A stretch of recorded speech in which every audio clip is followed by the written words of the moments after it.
Sab, can you just talk about that fourth quarter? I mean, there was going back and forth, and then you guys, they think they cut to five, and B hit the three in the corner to put you back up again. Just the composure you guys had down the stretch you needed to do, hit shots and make stops. Yeah, we just played within ourselves. We knew it was going to be a battle for 40 minutes, and we just had to continue to weather the storm. We did so early, and then we were able to get stops defensively and push in transition. B hit huge shots for us. Sluty hit huge shots for us. Stewie hit a huge one as well. I think just everyone made the plays that helped us win this game and did their job. JJ, I'm curious how folks like you and Stewie, both MVPs in this league, prepared for a game like this, one that Sandy previously called a do or die or a knockout game. And how did that preparation and, you being the professionals that you both are, fuel you both in getting a win like this? Well, for us, it kind of felt like a do or die situation. We allowed them to come in and, basically win on our home court, obviously, and we felt like we needed to give the fans something to cheer about. We needed to play New York Liberty style basketball, and the preparation it was humbling in a lot of areas because we watched the film and the film doesn't lie, obviously. So they were able to expose us in a lot of ways, and ultimately just watching that game, us as a team, we saw that we just didn't play the style of basketball that we had played all year. Our pace wasn't at the pace that it was conducive for us to win, and there was a lot of ways that we could be better. And so coming out of that film session and coming into this game, we just had the right mindset, understood that the first and the third was going to be important for us as well, and just locked in on those things. Sandy, in that second quarter, there seemed to be a huge shift in intensity on the court from the Liberty players. What, from your perspective, went into that shift? Understanding what's at stake. This is we knew we had to win this game to win on our home court, and we're just pushing each other. You could see a very connected team today. Regardless, we had made some mistakes. We had a hard time guarding Tiffany Hayes, and that's a tough team, Connecticut, with the movement and their versatility. So the zone, obviously we went to the zone, but there was still a lot of communication. It's not a place where you can just stop playing. So the zone was effective for us tonight, but we didn't want to lose. We weren't happy with our last game, and this is what professionals do. They prepare in the best way and they come out and fight. And we had to fight for 40 minutes, but we got the win, and now we'll go to Connecticut and hopefully win some there. Just quickly, was there anything that was said from you or any of the players that created a shift like that? No, we just like focus. Let's fight. It's more about attention to details. Stay in the moment. Let's make sure every possession counts, and that was our whole thing going in. Just focus. Control what we can control with every possession, and stay in the moment. And we just had, I don't think it was anything, I can't remember, that's a long time ago. But yeah, it was just more, there was a great energy, there was a great investment, we were locked in. For me, it's just making the adjustments where we needed to and hopefully putting them in good spots so we could score and defend. Hey, Jonquel. You nearly had a double-double in the first half alone, and then after the break, Connecticut brought a lot more attention to you, and they were focused on you, on Sab, and on Brianna especially. But there was a play early in the third quarter where you were able to dribble out of a double team and then kick it. You were able to swing it to the weak side and find Benijah for a three that put you guys ahead at that time. Just how big was the shot making, not just from B, but from Courtney, knowing that you were getting all that attention, the three of you out there? Yeah, we need them to be aggressive. We need them to stay confident in their abilities, and we're at this level for a reason. It's not just one person; it's our entire team, and the ability for us to be able to go out there and just play our style of basketball. So, as long as they're doing that, we're going to be in great shape, and I think we all have the right mindset right now. Hi. The couple Connecticut players were here earlier, obviously, and they mentioned that the MVP and kind of the race for MVP was part of what they were thinking about tonight. And I wanted to know if you all thought it was a factor in the game as well. I don't. What kind of factor? Thinking about, they were so close, the final vote was so close, and KT being part of that as well, or AT being part of that as well. Yeah, look, I think it was hardest for Stewie. It's a very emotional day for her. It's not easy to win an MVP, and it was a very close game. So we knew AT, that's going to be motivating for the other team, isn't it? That's going to look the fight that can compete. And they're all worthy of MVP. You know, we're very happy that Stewie did, but you saw how their greatness of all those players, it went any other way, but they're lifting up the whole standard of this league through their greatness and way they play. You know, we wanted to win for Stewie, we wanted to win for ourselves. So I think it was the hardest for Stewie because that's a big day to handling all the emotions and all the interviews. But she came out and she competed. Okay, it wasn't about scoring here, but just her effort and her leadership and just her overall just running and doing the little things well certainly helped us get the W. Sandy, this is for you, but if either Sabrina or JJ want to answer, go ahead too. What did you feel like was the biggest improvement on the offensive end compared to game one, and what are some of the areas that you hope to even improve on more going to game three? Oh, we'll give you all our secrets, though, Alexa. Why would we do that? You're in Connecticut. Yeah, right. No. No, we moved the ball more. We played at pace. We moved the ball more. They're aggressive. They're really tough. You got DBs, 6'4", playing the three, guarding everywhere. They can switch. And AT's a great defender. You know, the way she defended Stewie, it was more just spacing the floor and having really good screening and moving. Paint to great, good to great. Hey, Coach, over here. In game one, third quarter run by Connecticut kind of led them to the victory. And tonight, you guys went on 18-5 run, I believe. How happy were you with how the team came out at halftime on the way to the victory? Yeah, that was a big thing for us because we haven't been coming out really strong in that third quarter. And it was a focus. But, you know, when you've experienced something, you've been bad, especially that last game. We lost that at the start of the third. There was more attention to detail, the focus, and more intentional with how we wanted to play. And, you know, it was a way better start, and that was critical for us. You know, we changed it up a little bit. We had a great start in the third and helped us get a little separation, but it was still a dogfight until the end. Over here, this one's for either player that wants to answer. I would venture to say this is the most zone played in a game this year from you guys. Was it the cleanest it felt? I guess the most smooth you felt this year playing Zone D, or? I don't know.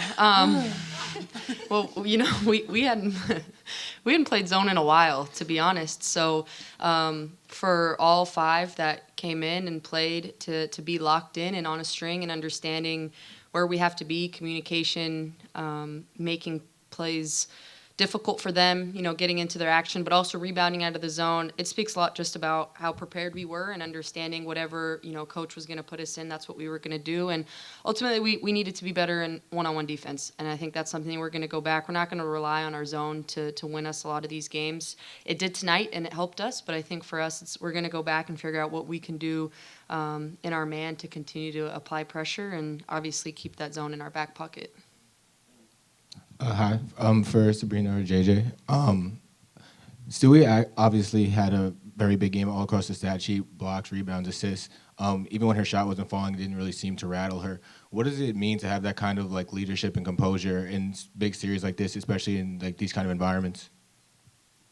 That's what she does, you know, and that's why she's an MVP. She can affect the game in so many different ways. Her mindset is always right, and she understands that, like you said, it's not just about scoring, but in so many different ways that she can just help the team out and lead by example. So, yeah, we're happy to have her, and that's just her mindset coming into every game.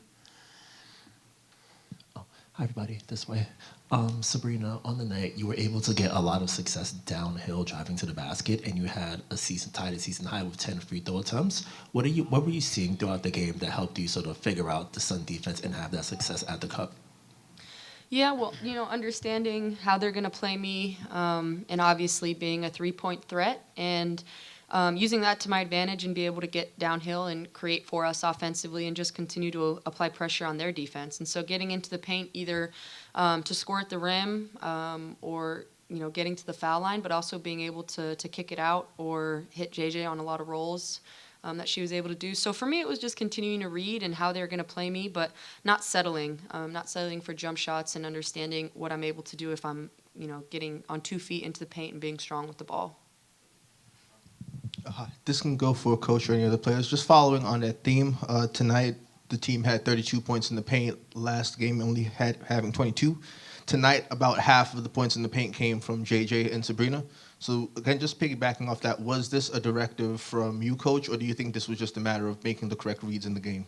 Yeah, no, I mean, we talked about last game, I think we had 2 in the second half. For us to create really good looks, we want to get 2 feet in the paint, but we still wanted to space the floor to allow penetration, not just grabbing it. To JJ, she did a great job of offensive rebounding as well too. But when you have a little bit more direct penetration, it kind of hopefully opens up to get a little more cleaner shots on the perimeter. And I mean, that was our goal. And Connecticut are a tough team defensively, so they really had to make us work. So we had to rely on our movement, and Sabrina did a great job of getting downhill and getting those free throws. Jonquel or Sabrina, how did it feel entering today's game versus game 2 against the Mystics? Well, I think there's just a different mentality when you're down 1.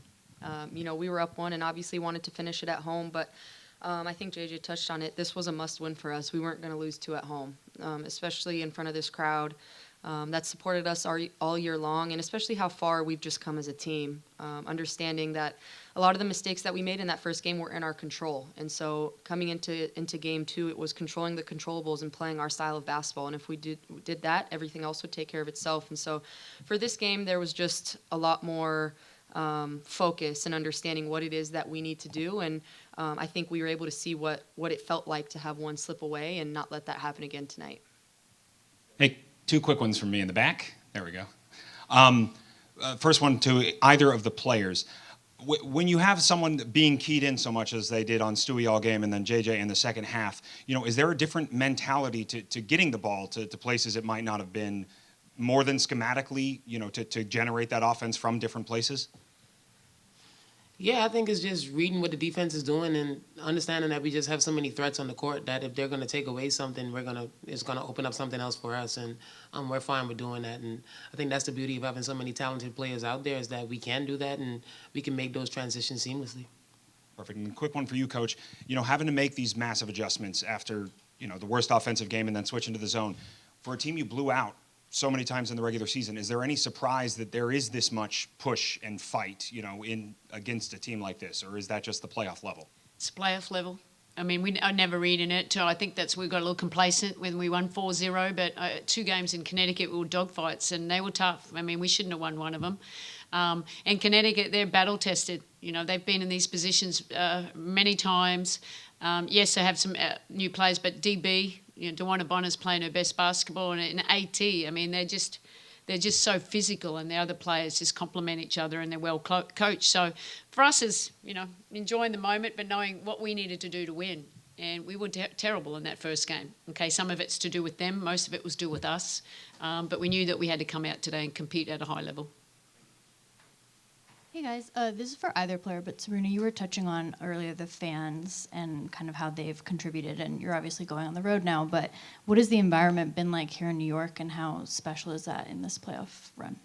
It's been amazing. I see we had 10,000 tonight, and just their support all season long and understanding what it is that we're trying to achieve, and we haven't been shy about what our goals have been. And New York has showed up every single game and cheered us on and held us to that standard. And so for us, it was obviously this game's about us and this organization, but it's also about the community and what New York Liberty basketball means, not only for ourselves but for everyone around that supported us. And so they come out here to watch us and support us, and the least we could do is make sure we give it our all every single night. And we were not able to do that in the first game, and we owed them just as much as we owed ourselves. And we came out in the second game and gave them exactly what they deserved. Sandy, the way that Benijah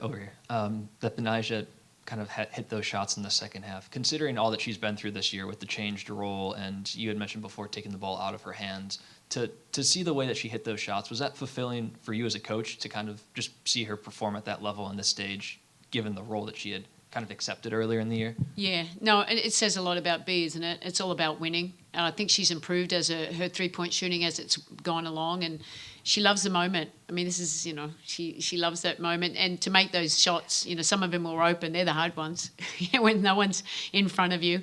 But yeah, B's been great for us. She scores in multiple ways. and we don't win today, really. I mean, she's made some shots. When you make 5 threes, that was good for us. You know, the last few games we've had 4, and I don't know what we had. I can't remember the last game, but haven't been. You know, shooting threes is one of our strengths. So, just super proud of B, how she's just embraced the role and really has continued to get better as a player. Hello, all. Congrats on the win. Sabrina, my question is for you. Wanted to ask, build off of what Brian and Alfred were talking about in terms of working the interior. When did you know that working through the interior was going to be the path to victory, and how important was it to get Beck Allen in the foul trouble, especially knowing what she's capable of defensively and knowing what she did in Game 1 of the series? Yeah, I mean, I wouldn't say it was a huge point of emphasis. I think it was just a read that we made as the game was going on, figuring out ways to attack and not settle. I think in the first game we settled on taking really tough shots and not getting into the key. And, you know, for us it's understanding when we get into the paint what that creates for everyone else and ourselves and, you know, how the defense plays us. And so, you know, especially with Beck, obviously she was really hot in the first game, and understanding that we had to do our best to take that away from her this game.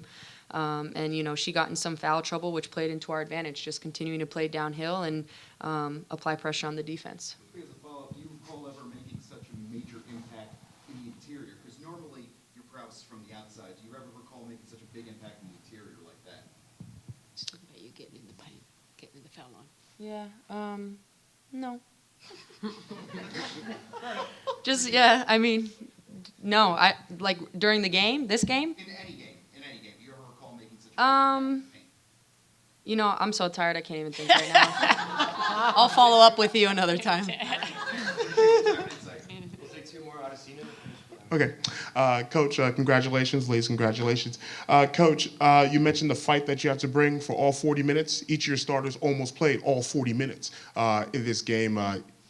For the starters, 37 minutes, Jonquel 36 and a half. Any concern going forward about kind of the time that your starters had tonight? And what message do you give to Kayla, Marina Johannes about their role and their importance in this series going forward? Yeah, look, I obviously complimented the bench. You know, they were cheering. They'll be great teammates supporting their teammates on the court tonight. And, you know, that's just how it went. This was a must-win game, and we went with the bench. We thought that we had the most chemistry. And sometimes you do that. But these players are professional. They're well-conditioned. It's the playoffs. So, you know, we had to, you know, we pushed them a lot. Dewana and AT played 40, so... And, you know, they're higher up there. I know 2 of the other players there, but, you know, they're their main players too. So we just got to, who's got the most stamina in these next games, and hopefully that will be us. Hey, Sab, I wanted to ask you, you know, you have a well, and I'm sure proudly earned reputation as a bit of a talker on the court. You know, past couple series... Yeah. That's news to me, It's news but to I'll you? take That's it. news to... All right. I'll take it. Going up against, you know, players like Natasha Cloud last round, Tip Hayes with what she was giving back to you tonight, how fun is it to go against players who, you know, are you know, taking what you're giving and dishing it back? Yeah, I mean, you know, to be honest, I'm not really focused on, you know, what other people say and how they try and rattle us. For me, it's just all about winning. But obviously, it's fun anytime you're able to go against competitors who are into the game, who want to talk. And, you know, for me, I just use that to my advantage and stay composed, play our, you know, style of basketball, of course. And if they want to talk, that's fine. At the end of the day, it's all about winning. Great. Thanks, everyone. Thanks, guys.